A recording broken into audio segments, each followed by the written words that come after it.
Bang! Neeves Knives, I'm Jared, and here we have 3 new KAVOL knives. Let's get into them.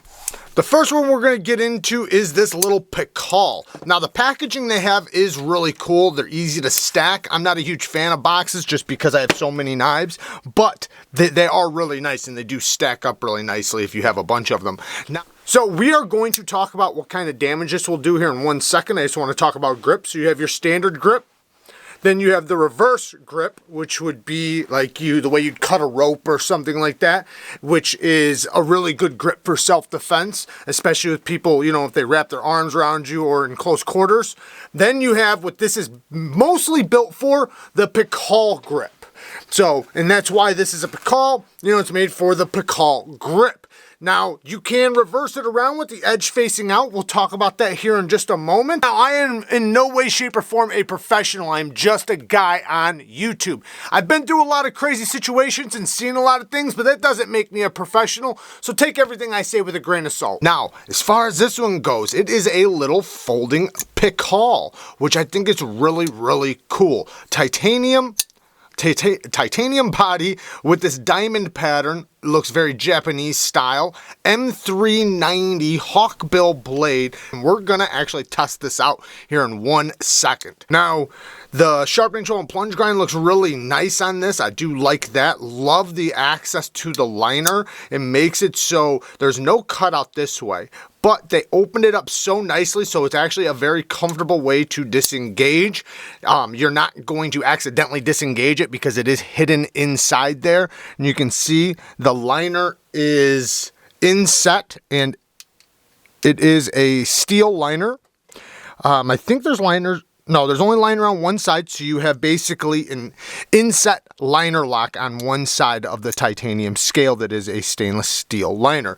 Titanium back spacer, and you have a lanyard pin back here, so you can maybe drop it down in your pocket, and you can, you know, let the lanyard hang out of your pocket, and you can snag it and pull it out really quick. Now, I don't like that it doesn't have a clip. I'm a clip guy. I like clips, and this one doesn't have a clip. But let's see what type of damage this thing can do. Okay, so I'm taking a box that I have here that's got, you know, a little bit of density to it. And we are going to take this 2mm thick KAL leather. It's really durable. This is much thicker than human skin. It's the full grain leather, and we're gonna put it right over the top of it. Now, just to throw another little layer into the mix, we have this, I don't know what it is. It's some type of foam. But, so we're gonna put that in between the leather and the cardboard, and we are going to see how this thing does damage to skin. I don't think I need to tell you what this represents. I think you can pretty much figure that out for yourself, so let's get this taped up.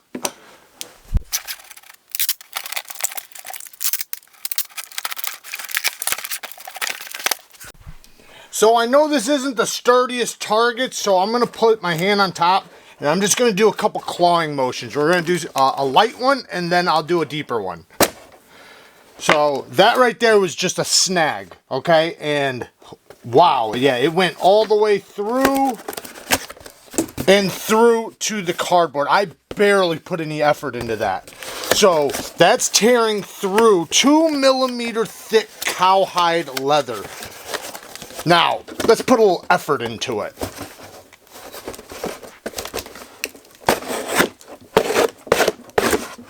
Yeah, wow, wow, wow. Yeah, one swipe with this would be absolutely life-threatening. Absolutely. You'd be shredded. Wow. Yeah. That would do a lot of damage. The blade, so the thing with these is when the blade makes contact, right? From there on, what happens is as I pull down, the recurve pulls that blade deeper into the cut. I'm not trying to make it deep. It's just automatically happening. So even if I go from this far back, right, just the tip, and I just snag the tip, now I'm just gonna pull straight down. It automatically draws you into the cutting edge. So, and that's one reason why these things can be so devastating. And if you were in this type of grip, right, where you're swiping backwards like this, See that? These are just little scratches, and this could possibly even be life-threatening if you hit the arm just right. So if somebody is on your side, right? Say maybe you're in a seated position in the car, whatever, right? Somebody's coming from your side and they wrap their arms around you from the side. You can claw your way out of it, right? If somebody's to the other side, you can claw your way out, or even this way. Going this way, you can claw backwards, you can claw this way, you can claw upward, you can claw down, back. So it makes it to where, in a clinch, and I mean specifically for a clinch, if somebody grabbed you and they have your back, their arms are wrapped around you, one snag of this going across your arm, life-threatening.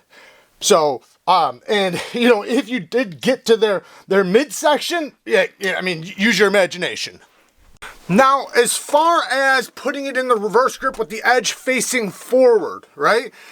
You could do this. Actually, this actually could possibly work pretty good, especially if you're in a squared off situation where the person is directly in front of you and you're swinging, because when you punch somebody, your fist is automatically going to follow through, right? You don't even have to think about this edge. The edge doesn't even matter. All that matters is that you hit the opponent. And upon hitting the opponent, the edge is just going to go right into it because you're going to follow through. So what's going to come right behind your punch as it drags across whatever part of the body you hit, it's going to be the blade, even without you even attempting to do that.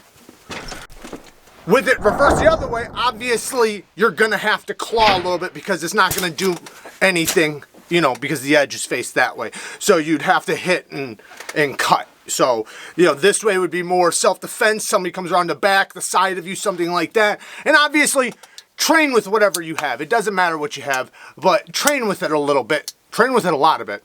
Train with it enough to where you're very comfortable and you have already a thought process of how you would use it, how you would grab it. You know, because most likely any situation that would happen where you would actually need to use this, not for EDC use, not for regular just opening things up, which this thing would be awesome for.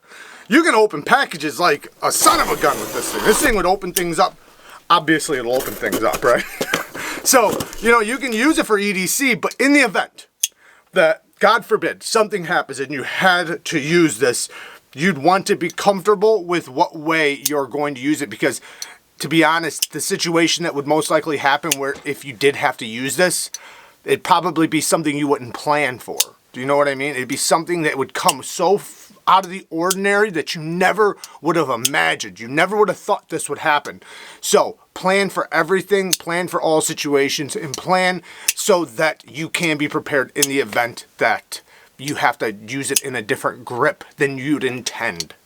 So with a standard grip, and you're going to thumb flip it, you just flip it open, you're already in a grip for being in a clinch. So you're in a reverse grip with the edge facing towards you. Now, if you wanted to spin it from there and get to the Pikal grip, you'd have to open it up like that, pinch with your thumb and your middle finger, spin towards you, grip. Now you're in the Pikal grip. So we're going to do that again.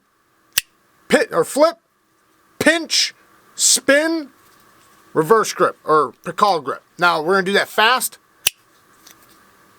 One more time. Flip, pinch, spin, Pikal grip.